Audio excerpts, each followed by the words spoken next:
Hello, and welcome back. So let's talk about Ramona. The image is of Ramona entering a posh residence of an unsuspecting sleeping victim.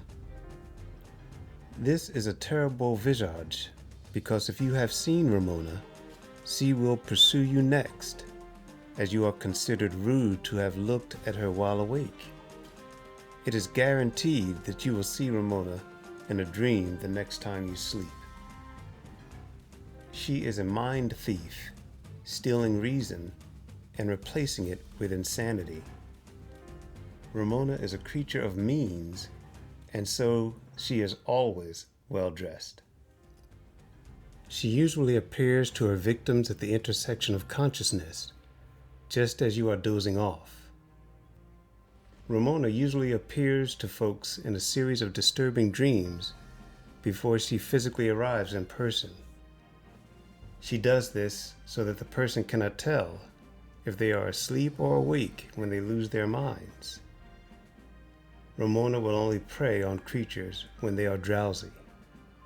For her, the anticipation of gradually stealing your sanity is orgasmic.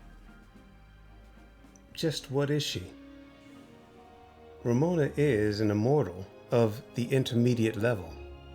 She is one of Icon's best friends. Ramona is soft-spoken. It is said that very few have ever heard her raise her voice. She has never lost a prey. She loves most to steal minds of those that are rigid and bigoted or unforgiving. The story. Ramona mentions the domicile of the immortals because to her, they were the most eloquent of structures. They were simple in design and function. She recalls that the immortals, like chameleons, changed their appearances to that of humans to appease the fear of the first mortals. Ramona is not fond of life before the arrival of humans. In fact, she expresses dislike of the relentless singular discussions about the being with albinism, the one that is said to be able to redeem the immortals from their awful sin. Like some immortals, she dislikes the frailties of humans and really dislikes that the universe has the nerve or had the nerve to grow other life forms outside of the immortal permission or influence. Ramona is gladdened to meet Icon, the Destroyer, and the other powerful elder immortal, Tazon, who is now the POTUS. Many years later, by our standards of time, but just a blink of an eye to an immortal, 1,000 years, the three immortals are now remarkably close. Tazon and Icon share a secret that only those two know about, that secret being the stillness of another immortal.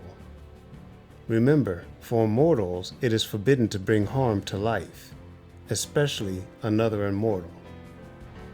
For an immortal to be stilled is the closest that we have seen to the answer as to whether an immortal can be killed. The theory is, the older the immortal, the more difficult it is to still them. But we really don't know that because the action is a crime. Anyway, the secret is shared, bringing the three of them even closer. And so Ramona is asked, and she gladly takes the task of killing humans and burying them on the top of the immortal who struggles to rise. This is her first full immersion with human death and immortal stillness, both of which are topics that are sacrosanct, and so she is hooked.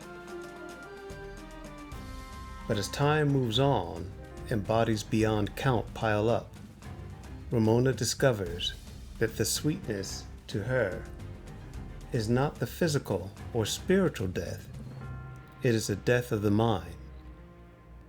And so, to complete the task of utter death of humans, she enlists the help of her friend Cynthia, who, it turns out, is perfect, because he enjoys taking the souls of folk. These two now travel the world, killing and burying, balancing each other's ledgers, and fulfilling their commitment to Tazan and I.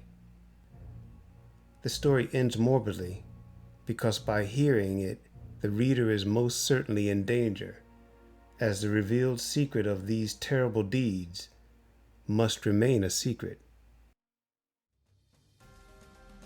And so next time, reader,